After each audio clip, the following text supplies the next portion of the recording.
사료입니다. 사료를 선택하실 때는 여기 있는 항목들을 참고로 고르시면 좋을 것 같아요. 데려오는 고양이의 나이, 품종, 그리고 건강 상태, 너무 허약한 상태라던가 아니면 비만 상태라던가 뭐 그런 거에 따라서 다이어트 사료도 있고 좀 고영양 사료도 있고 그래서 이 아이가 어린아이인지 아니면 나이 많은 시니어 고양이인지에 따라서도 키튼 사료냐 시니어 사료냐 이렇게 구별할 수 있고 품종별로 특별하게 뭐 털이 긴 장모종인 페르시안이라던가 렉돌이라던가 뭐 그런 친구들은 그 친구들을 위한 사료가 또 나오기도 하거든요.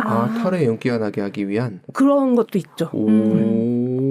내가 뭔가 특별한 품종의 고양이를 키우고 있다면 그 품종에 맞는 사료를 찾아주시는 것도 좋고 어떤 사료를 줄지 결정을 하셨으면 이게 건식이냐 과자처럼 네. 가득가득 씹어 먹을 수 있는 건식 사료 또는 수분 보충을 해주기 좋은 습식 사료. 그래서 어렸을 때 최대한 많은 질감의 사료들을 경험해보게 해주라고 해요.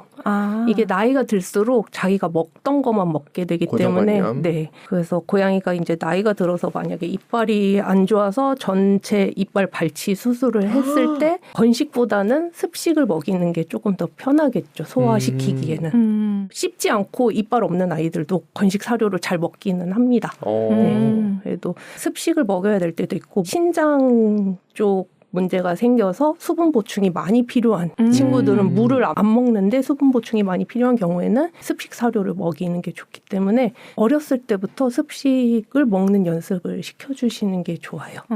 개는 물을 먹는 걸 본 적이 있는데 고양이는요? 고양이들도 먹긴 먹어요. 근데 잘 안 먹는 친구들이 많고 원래 고양이의 조상이 이제 사막에서 살다 온 아이들이다 보니까 적은 수분을 먹고 그거를 농축해서 배출을 하기 때문에 소변의 냄새도 엄청 지독하고 신장 관련 질환에 걸리기가 쉽습니다.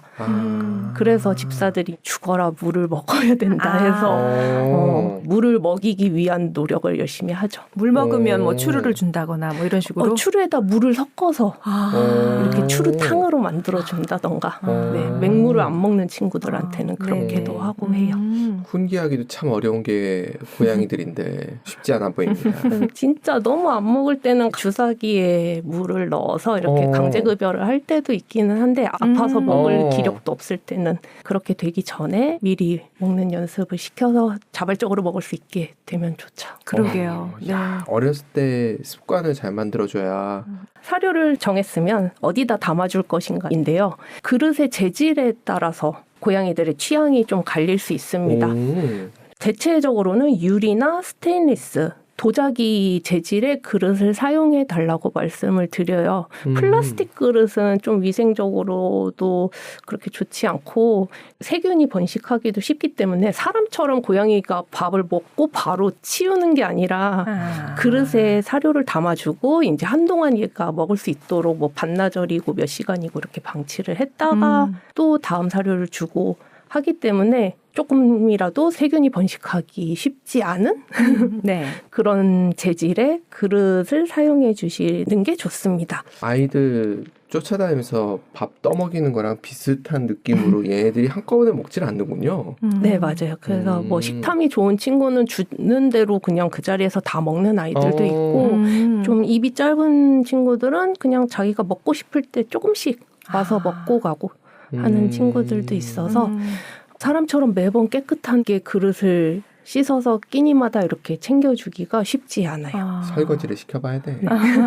직접 이렇게 챙겨주시는 경우도 있고 자동급식기가 있어서 시간에 맞춰서 밥이 내가 세팅한 시간에 띠로리 나오는 네, 그런 자동급식기를 사용하실 수도 있고 물도 그냥 일반 유리그릇에 떠주셔도 되지만 내가 장기간 어디 출장을 간다, 며칠 집을 비운다 그럴 때는 이런 정수기를 사용하셔서 안에 이렇게 필터가 들어있고요. 먼지 같은 건 걸러주면서 깨끗한 물 그리고 뭔가 흐르는 물에 고양이가 좀 더 관심을 가질 수 있기 때문에 음수량을 높이기 위해서 네, 정수기를 도입하실 수도 있습니다. 식기도 고양이들 취향이 있어서 유리 그릇에 담은 것만 먹는 아이들도 있고 아니면 스텐에 있는 것만 먹는 아이들도 있고 키우게 되는 아이의 취향을 잘 살피셔서 시도를 해봐야겠군요. 야, 진짜 고양이가 까칠하긴 까칠하네요.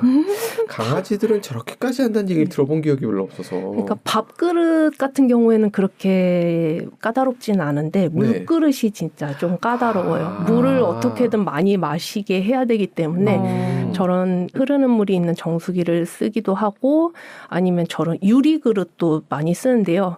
햇빛이 비치는 곳에 유리그릇을 두면은 이게 빛에 반짝반짝하죠? 반사돼서 그런 게 있으니까 그거에 대한 호기심으로 또 마시게 유도를 할 수도 있고. 네네. 고양이의 키워드는 호기심이군요.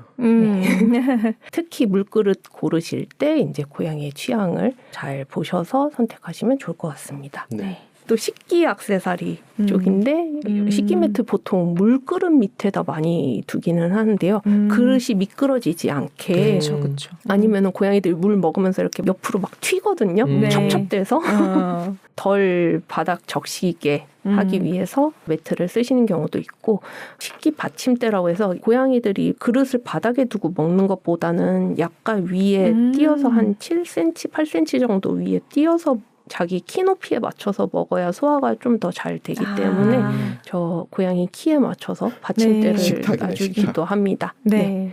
그리고 식탐이 많은 친구들의 경우에는 슬로우 피더를 쓰기도 하는데요.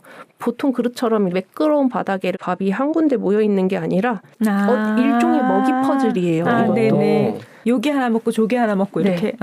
저 사진에 있는 것 같은 경우는 달걀판처럼 생겨가지고 하나씩 먹게 되어 있어요. 그래서 좀 식탐 많은 친구들은 슬로우 피더 사용해서 천천히 먹게 하면 좋습니다. 이게 너무 빨리 먹으면 급하게 먹고 토하는 아이들이 있기 때문에 그런 친구들은 요거를 꼭 써주시면 좋아요. 네.